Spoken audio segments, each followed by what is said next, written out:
제가 오늘은 에스트롤로지 강의를 잠깐 말씀을 드릴게요. 첫 번째 집부터 12자리 집을 갈까 하다가 제일 많이 다루고 있는 게 명왕성이에요. 명왕성이 다스리는 자리가 스콜피오 자리예요. 제가 집을 말씀을 드릴게요. 원래는 이 그림은 잘못된 그림이에요. 여기는 제일 첫 번째 집, 산양자리. 두 번째가 산양자리니까 이거예요. 이거. 그 다음에 들어오는 자리가 황소자리. 그림을 중국에서 이거 사와가지고 이게 엉망이에요. 황소자리가 그림 자체도 여기 있네. 두 번째 집에 들어가는 게 황소자리예요. 그렇게 해서 이 쌍둥이 자리는 제 집에 들어가 있어요. 그 다음에 캔서가 어디가 있나? 캔서 여기 있네. 캔서가 여기 네 번째 집에 들어가죠. 그 다음에 다섯 번째가 리오예요. 사자가 여기로 와야 돼요. 그래서 이 자리는 상승자리라고 하는 거예요. 그래서 내 행성이 여기에 어디에 들어가 있냐에 따라서 내 상승자리는 어떤 사인이다 이렇게 말을 하는 거예요. 그런데 오늘 제가 말씀을 드릴 자리는 여기에 들어가는 여덟 번째 집에 들어가는 스콜피오 자리. 여기에 대해서 제가 조금 강의를 조금 해드릴게요. 항상 이 두 사인, 마주보는 사인들을 같이 가요. 그래서 첫 번째 집은 I, 나, 또 self, 자신, 그리고 두 번째 집은 나의 물건. 이런 식이 되는 거죠. 첫 번째 집에 반대되는 산양자리의 반대는 리브라죠. 리브라는 너, 당신을 얘기하는 거예요. 그리고 두 번째 집에 나의 재산 말하면 나의 재산을 뜻한다면 반대에 있는 스콜피오 자리는 스콜피오가 여기 와야 돼요. 그림적으로 제대로 그림을 그렸다면 스콜피오 자리가 너의 재산이에요. 그렇게 설명을 드리는 거예요. 여덟 번째 집을 제가 오늘 잠깐 말씀을 드릴게요. 왜냐하면 제가 강의를 순서대로 하는 것은 멤버들만 보시게 내가 앞으로 해드리려고 했는데 여덟 번째 집을 오늘 설명을 그냥 드릴게요.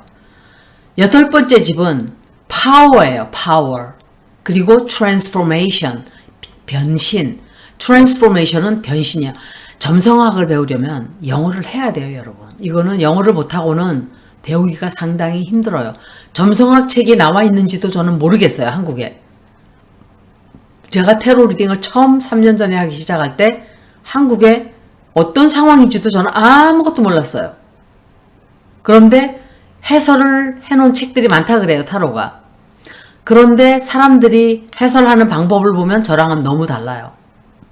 미국이나 영국에서 하는 방법하고는 뭐 비슷하게 이렇게 뜻을 해설하기는 하는데 정확하게는 아니에요. 제 리딩이 다 맞는다 소리를 하는 게 아니라 첫째는 기본이 돼 있어야 돼요. 정확하게 뭘 뜻하는지를 알아야 되는데 사실은 점성학과 테로가 같이 간다고 제가 말씀드렸었죠. 그래서 그 뜻도 알아야 돼요. 그런데 이 여덟 번째 집은 돈과 그리고 intimacy, 그러니까 친밀한, 은밀한 관계, 비밀, 사람들의 관계에서는 은밀한 관계, 비밀, dark secrets, 어두운 비밀, 이걸 다 뜻하는 자리가 여덟 번째 집이에요. 그런데 여덟 번째 집을 다스리는 행성이 플루로예요. 명왕성. 그래서 여덟 번째 집에 어떤 행성이 들어가 있을 때는 플루로의 명왕성의 뜻과 여덟 번째 집의 뜻을 다 같이 얘기를 하게 되는 거예요. 만약에 토성이 내 여덟 번째 집을 지금 들어가고 있다 그래요. 태어났을 때 토성이 들어와 있었다. 목성이 들어와 있었다. 뜻이 다 달라지는 거예요. 일곱 번째 집에 만약에 토성이 들어가 있었다. 또 달라지겠죠. 토성은 제한하고 통제하고 컨트롤하고 셧다운되고 일곱 번째 집은 대인관계의 집이에요. 그러면은 예를 들어서 일곱 번째 집에 토성이 지나가고 있으면 우린 그러겠죠. 내 대인관계에 문제가 많이 생기는 거예요. 예를 들면 이 사람과 내가 사이가 좋은가? 내가 제대로 이 사람을 선택을 했나? 아니면은 내가 더 책임을 져야 되는 일들이 있는가? 내 행동에 문제가 있는가? 대인관계, 부부관계에 대해서 질문을 하고 의심을 품고 뭔가 다시 한번 리뷰해보는 시간이 되는 거예요. 힘든 시간들이 생긴다 이 소리예요.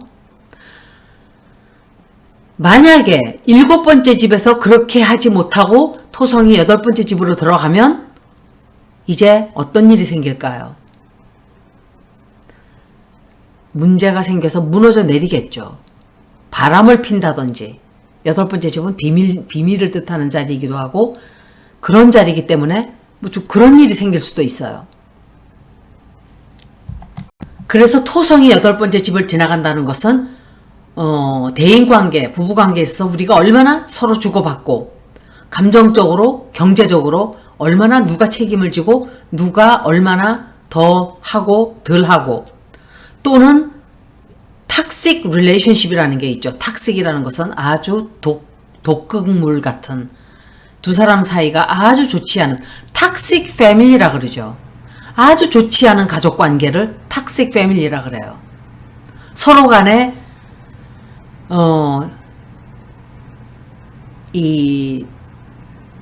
서로 간에 컴플리멘팅 하는 게 아니고 컴플리멘팅 한다는 것은 서로 간에 보완을 해주고 또 서로 간에 단점을 덮어주고 이 사람이 있음으로써 내가 더 빛이 나고 그런 관계가 아니고 저 어떤 사람과 만나면 서로 깎아먹기만 하는 관계 그런 관계를 보고 탁식 릴레이션십이라 그래요. 그리고 예를 들어서 한 남자나 여자가 막 학대를 하고 자기 배우자를 그런 경우에 그걸 참지를 못하게 되는 더 이상은 참으려고 하지 않는 그런 일들이 벌어져요. 8번째 집에 들어가 있을 때. 그리고 경제적으로 무너져 내린다든지 그래서 다시 그 대인관계, 부부관계를 다시 재실험대에 올려서 우리가 이 두 사람의 관계를 계속 유지해야 되는가 여기서 끝을 내야 되는가를 결정을 짓게 되는 기간이에요. 7번째 집이. 그리고 8번째 집에 들어갔을 때 결과가 나오겠죠. 아, 내가 앞으로 이렇게 살아가야 되겠구나. 특히 8번째 집에서는 어떤 결과가 나오나 7번째 집에서 해결을 잘 안하고 넘어가면 8번째 집은 섹슈얼 하우스라고 제가 얘기를 했죠. 생식기 자리이기 때문에 그래요. 그래서 두 사람이 동거를 하지 않고 별거를 한다든지 그리고 서로 간에 애정이 다 식어버리든지 갭이 이렇게 있었다면 점점점 벌어져서 고칠 수 없는 지경까지 이른다든지 그런 얘기를 하는 거예요. 8번째 집에 있을 때 8번째 그 해결이 다 안 나면 9번째 집으로 넘어가는 거예요. 세지테리우스로. 그렇게 보는 거예요. 점성학은. 반면에 7번째 집에서 그런 일이 있었는데 그걸 잘 해결하고 서로 잘 그 문제를 긍정적으로 검토하고 서로 노력을 많이 했다면 굉장히 가족이 탄탄해지겠죠. 더 다른 때보다도 옛날보다도 더 단단해지고 더 튼튼해지고 더 사랑하는 사이가 되고 서로를 이해하게 되고 앞으로 나가는데 굉장히 도움이 되는 그런 관계가 되겠죠. 그런데 믿음도 더 강해지고 근데 사람이라는 거는 얄팍해요. 대부분 사람들은 얄팍하고 샬로우하고 프레자일해요. 깨지기 쉬워요. 얇은 유리처럼 깨지기 쉬운 게 사람 관계예요. 사실은 굉장히 단단해야만 그런 대인관계를 맺을 수가 있어요. 그거는 동무들 사이도 마찬가지고 부부관계도 마찬가지고 다 그래요. 형제간도 마찬가지예요. 비너스가 8번째 집에 있다고 쳐봐요. 비너스는 여자들이에요. 여자 형제, 자매. 그리고 사랑, 애정. 어떤 대인관계에서 오르막 내리막이 심해지는 기간이에요. 그렇지만 강력한 관계가 되죠. 강력한 ups and downs. 좋을 때는 굉장히 좋고 나쁠 때는 굉장히 나쁜. 경제적으로, 심리학적으로, 감정적으로, 그러니까 financially, psychologically, emotionally 다 영향을 끼치는 거예요. 그리고 나의 자산, 남의 자산도 되고 뱅크, 또 스탁 마켓 이런 게 다 뜻하는 자리가 8번째. 태양이 10번째 집에 들어가 있다면 10번째 집은 아버지를 뜻하는 자리예요. 권위, top-down government, male figure, 남자의 어떤 그 피규어를, 남자를 뜻하는 자리가 아버지 피규어를 말하는 자리가 10번째 집이에요. 그리고 커리어도 뜻하는 자리가 10번째 캐프리콘 자리예요. 내 직장, 직업. 그래서 직업 선택이라든지 아버지와의 관계가 어땠는가를 결정해주는 자리가 이 집이기도 해요. 10번째 집.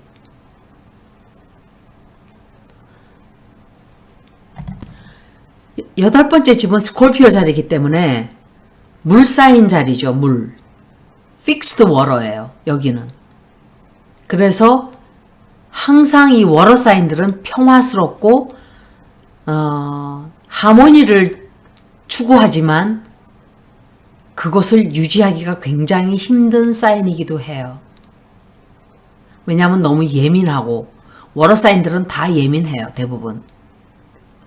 그리고 자기 주변 사람들을 모두 보호하려고 하는 본능이 있고 그러다 보니까 자기 자신을 돌보지 않는 남을 위해 희생하는 사인이 많은 것도 역시 캔서, 스콜피오, 파이시스들이에요.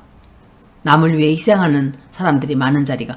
특히 파이시스는 미니스터가 된다든지 신부가 된다든지 무당이 된다든지 사이콜로지스트가 된다든지 그러는 자리가 제일 많은 게 파이시스 사인들이에요.